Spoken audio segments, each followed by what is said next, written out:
पूर्व मध्यमा प्रथम कक्षा में हम लोग साहित्य के क्रम में हितोपदेश नामक ग्रंथ की चर्चा कर रहे थे, जिसका मंगलाचरण हो गया है।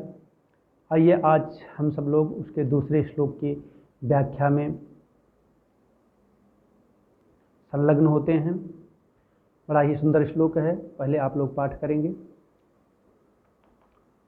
श्रुतो हितोपदेशोऽयं पाटवं संस्कृतोक्तिषु वाचां सर्वत्र वैचित्यं नीति विद्यां ददाति च। फिर से एक बार देखें। श्रुतो हितोपदेशोऽयं पाटवं संस्कृतोक्तिषु वाचां सर्वत्र वैचित्यं नीति विद्यां ददाति च। बड़ा ही सुंदर श्लोक है। नारायण पंडित ने जिस हितोपदेश ग्रंथ की रचना की उसका दूसरा श्लोक है। उनका कथन है कि येन अयम हितोपदेशः श्रुतः, जिसने इस हितोपदेश को सुना।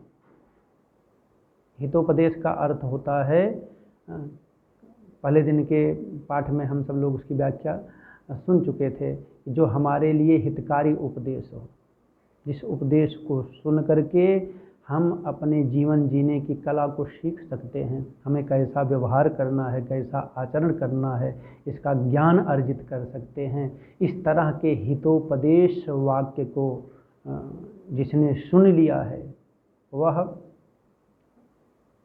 क्या अर्जित कर सकता है। तो यहाँ उनका कथन है कि श्रुतो हितोपदेशोऽयं, अयम हितोपदेशः यह श्रुतः, अथवा येन अयम हितोपदेशः श्रुतः, जिसने यह हितोपदेश सुन लिया अथवा जिसके द्वारा यह हितोपदेश सुना गया, वह संस्कृत की उक्तियों में अथवा अर्थात संस्कृत संभाषण आदि प्रयोगों में पाटवम अर्थात कुशलता को प्राप्त कर लेता है। उसे चतुराई प्राप्त हो जाती है। और भी वाचाम सर्वत्र वैचित्यम, सर्वत्र का अर्थ यहाँ किया जाएगा सभी विषयों में, चाहे साहित्य हो, चाहे व्याकरण हो, चाहे न्याय हो, चाहे कहीं भी हो, वह सर्वत्र, अथवा लोक व्यवहार हो, राजनीति हो, किसी भी व्यवहार में, वार्तालाप में, विषयों का अन्वेषण करने में सभी जगह वह कुशलता प्राप्त कर लेता है, चतुराई प्राप्त कर लेता है। वैचित्र्य का अर्थ होता है चातुर्य प्राप्त कर लेता है। और भी नीति विद्यां ददाति च, नीति विद्या राजनीति, व्यवहार नीति, धर्म नीति आदि विद्या को वह जान जाता है, जिसके कारण उसे लोक व्यवहार में किसी प्रकार की कोई परेशानी नहीं होती है। इसलिए हितोपदेश ग्रंथ को अवश्य पढ़ना चाहिए। इसके आगे का श्लोक है, तीसरा श्लोक।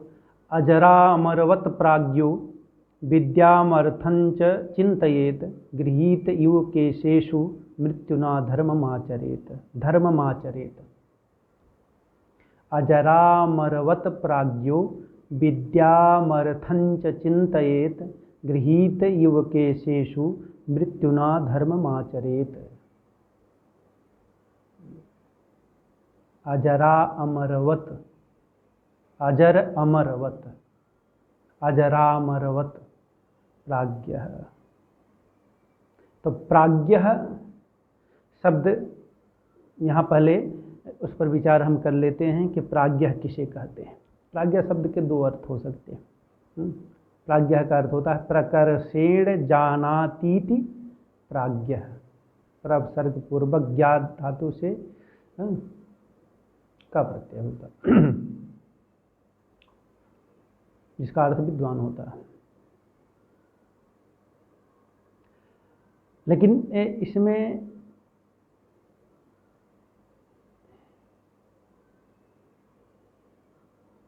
अर्थ इसमें भिन्न भी हो सकता है। प्राज्ञ भी प्राज्ञ बन सकता है। अज्ञ तो वहाँ मूर्ख अर्थ में भी अर्थ नहीं, इसलिए प्रकर्षेण अज्ञ प्राज्ञ इत्यपि विग्रह भवति अत्र।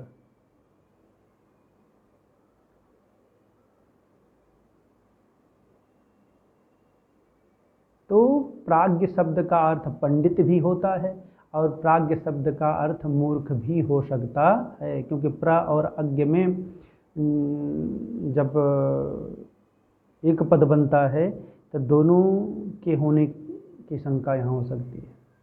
लेकिन यहाँ पर प्राज्ञ शब्द पंडित अर्थ में ही लिया जाएगा, मूर्ख अर्थ में नहीं लिया जाएगा। तो जो पंडित होते हैं, ठीक है, कहीं कहीं ये प्रयोग जो है प्राज्ञ पंडित अर्थ में ही आया है। जहाँ एक श्लोक हम लोग देखते हैं, पंडिते च गुणाः सर्वे मूर्खे दोषो ही केवलम। पंडिते च गुणाः सर्वे मूर्खे दोषा ही केवलम तस्मान मूर्ख सहस्रेषु प्राज्ञ एको विशिष्यते। बहुत ही सुंदर श्लोक कहा गया है यहाँ पर। यहाँ पर प्राज्ञ अर्थ जो है वह पंडित के लिए प्रयोग किया गया है। प्राज्ञ माने पंडित।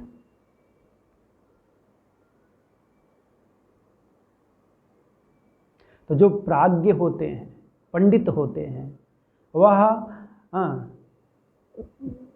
अजरा अमरवत, अजरा का अर्थ होता है नास्ति जरा जीर्णावस्था यस्य सह अजरः, अर्थात जो जरा रहित होता है वह अजर कहलाता है, और जो मृत्यु रहित होता है वह अमर कहलाता है। तो अजरा अमर का अर्थ होता है जरा और मृत्यु से जो रहित अपने को मानता है। तो प्राज्ञ लोग जरा और मृत्यु से रहित अपने आप को मानते हैं। तो जरा मरण वर्जितम आत्मानम मन्यमानः युव, जो जरा और मृत्यु से रहित अपने आप को मानने वाले लोग होते हैं, वे किसकी हैं? ऐसे लोग विद्या और अर्थ की चिंता करते हैं। विद्याम अर्थम च चिंतयेत, विद्या और अर्थ की चिंता करते हैं।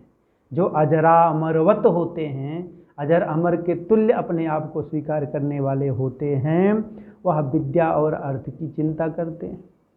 लेकिन जिन्हें लगता है मृत्युना केशेषु गृहीत यु,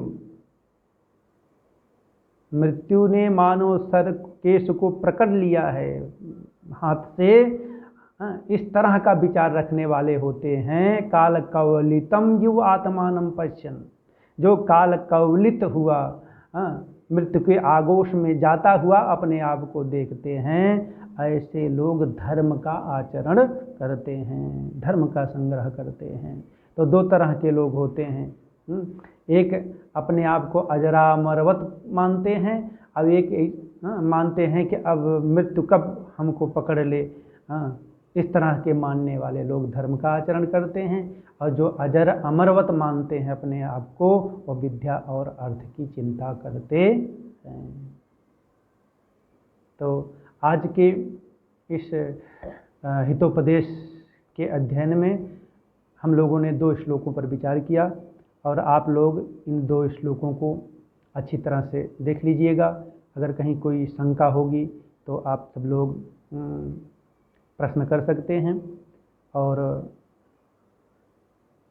आप लोग व्हाट्सएप पर या जो है उस फेसबुक जहाँ पर ये वीडियो पड़ा है, अथवा यूट्यूब पर, वहाँ पर कमेंट में आप लोग कोई भी जिज्ञासा कर सकते हैं, कोई भी प्रश्न रख सकते हैं। वैसे इस ग्रंथ की व्याख्या बड़ी ही सरल और बोधगम्य हो जाए इस दृष्टि से की जा रही है, कठिनाई की दृष्टि से नहीं की जा रही है। और मुझे आशा है कि जो छोटे मति के विद्यार्थी लोग हैं वे अच्छे ढंग से इन श्लोकों को समझ सकते हैं। तो आज हम लोग तृतीय श्लोक तक का अध्ययन कर लिए हैं, और आज की वाणी को ही विराम दे रहे हैं।